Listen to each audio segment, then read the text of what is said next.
So Wolves 0, Arsenal 2. Weren't pretty, got the job done. We bounced back after 2 defeats against Aston Villa and Bayern. We're back top of the table. Some very good performances out there today, some awful performances for me. But make sure you follow Kenny Ken 1972 on Insta. And listen, Kenny, that was hard work. We made that a lot harder than it probably should have been. But a depleted Wolves team showed a bit of fight, but we were just not clinical enough today at times. And Trossard scored a cracking goal. Otherwise, we were going in at 0-0 at half time, scratching our heads, saying, "Here we go again," wouldn't we, mate? 100%. I thought special praise goes to David Raya because I thought his handling was fantastic. He made a good save from Gomes. Declan Rice, controlled the game, and I thought he had a good game. But let's just say it was like a hangover for the last 2 matches, more from the Bayern Munich sort of thing. We're tired. It's just like City are tired, Liverpool are going to be tired. It's a case of just whoever wins this title, and it probably won't be us, but I pray it is us, they're going to be crawling. Trust me, there's going to be a few players who are not going to be able to represent their countries in the Euros. Because, and if they do represent their countries in the Euros, they're going to be no use to them because this has taken its toll on a lot of players. Bukayo Saka, you got knackered, looks predictable, played very well by Wolves. I thought Wolves handled him really well. Declan Rice actually improved when Partey came on the pitch for the last 10 minutes, and Odegaard was probing, and Jesus worked his nuts off. But it took like a skimmed goal after 44 minutes, and it took from Odegaard giving my guy the eyes. But there's a lot of frustration. I had a little peek at your watch along as well, and it mirrored from everyone on Twitter. Your watch along comments were no different from what I heard on regarding the game Twitter. Basically, everyone was talking about it. We look tired, we look leggy. This looks really poor to watch. What's wrong with us? It doesn't look like we can get anything out of that, because I think we had a lot of optimism because Wolves were really depleted. But performance wasn't great, but get used to it.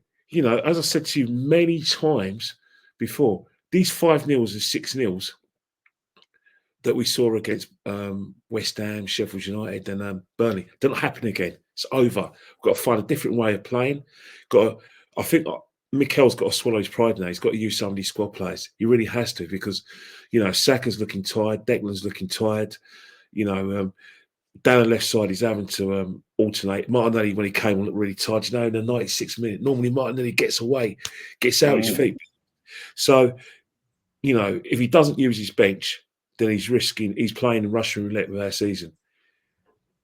100%. Listen, everyone's going to be out in force tonight, claiming that we're in the mud. Let them. Mate, I've seen enough in my chat already tonight on the watch along. Yeah, but fact and reality is it's not in our hands anymore. Yeah, we've got to look for snoopers. Yeah, Man City looked tired today. Yeah, but that's warranted as well. And then you can see why they were tired. They played 120 minutes against the best team in the world this season. Yeah, let's be real with it. Yeah, Real Madrid took them, even though I watched the game back the other day, actually. Real Madrid were not great in that game. Yeah, Man City were the best team out of the two. They're a different Real Madrid, isn't it? However, you go 120 minutes against an elite team. Even if you're an elite team, that's going to take it out of you. And today, Chelsea should have beat Man City. However, they couldn't finish their chances. Now, they've got a nice little 5-day rest until they play Brighton away. But we can't rest. Yeah, we can't rest. We got Chelsea on Tuesday. Well, Chelsea will be smarting as well, because although they played a sappy match against Man City in 90 minutes on a heavy Wembley pitch, and the pitch did look heavy. I say it now. They may not have anything to play for, but they would like to spoil our party, and they're going to be up for it. Cole Palmer's playing really well. Nicholas Jackson, he owes his fans a goal or two because of the chance he missed before. So we can't be complacent, but we just have to see as it is and just, basically think, what? If we don't win the league this season, we've got to think, oh, bloody hell, that time in December, those 2 defeats, West Ham and Fulham, and obviously the Villa defeat. And that probably ultimately is going to prove costly, because despite the fact that everyone was giddy with the fact that, you know, we had a great runs from Dubai onwards. There was always a situation where there was no margin for error because City were on their coattails, and dropping points is catastrophic. Even drawing is catastrophic. So we just got to keep on winning. Right now, I'm telling you now, anything other than 3 points going into like Yeah, we're the end of the curtains. season, Yeah, it's curtains if we you're don't not get winning the through. league. Unless you win every game, Arsenal cannot win this league. Facts. We have to win all 5 and hope that Man City drop points. That's that, and that could prove, to our doom. But at the end of the day, you're going to have to play a bit differently. You're going to have to be a bit patient. The fans got to be patient. We've got to be patient as well because the fans in the crowd. Sorry to cut you off. Yeah, the fans in the crowd. Yeah, when it was 1-0, about 10 minutes to go, 5 minutes to go. Now they looked as nervous as everyone probably watching on TV around the world.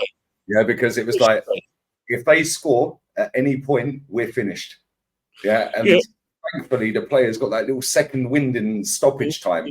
Yeah, and listen, Martin Odegaard, I didn't think played very well today. I thought he was good in the first half. The second half, not for me. Yeah, but again, he stepped up when we needed him today. Yeah, kill that game off. You know what? Because of the way we are physically in terms of the tiredness of key players, both defensively, I'd say, as well as offensively. That game was all about control, just staying in in the positions, don't move the chess pieces, and just say, Wolves, right, you're not going to get on the byline. If you get on the byline, we're going to rush you out. Put your crosses in, and we had a goalkeeper that caught everything. So that was the kind of play. It wasn't really about us, improving our goal difference. I don't think, unless it's a situation where somehow, the teams who are following us start winning 5 or 6-0. I don't think we're going to be able to play with that kind of tempo. It's just not possible. So it's going to be grinding out the wins. Just like today, we've got to grind it out. And, Chelsea, God help us, and North London derby, that's going to be 2 massive, massive London derbies, with something on it. The fact that, you're right, Chelsea and Spurs ain't going to win anything, but Chelsea, smarting, lost the League Cup final, lost to Man City when they could have had put them to bed in the first half. So they're going to come strong.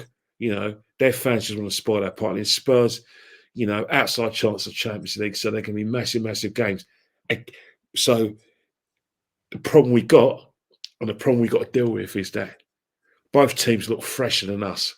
And if they put it on us in terms of intensity, we've got to be able to cope with it, and we've got to be mentally tired because we're going to suffer in both games. One thing I've heard, change the subject, Destiny or Dognier is out for the rest of the season. Yeah, so that's probably going to help us. So they're either going to play Ryan Sessegnon next Sunday, or they're going to play Davies.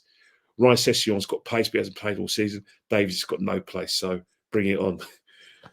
Yeah, facts. Listen, we've got Chelsea. I was quite impressed with them. I can't lie. I was quite impressed in the first half. And even in the second half with a few minutes to go. Yeah, Sterling was clean through. And I don't know what Chilwell was doing. Yeah, he should have just whipped that ball straight across. Yeah, with 88 minutes gone. Just whip it. And he took too many touches.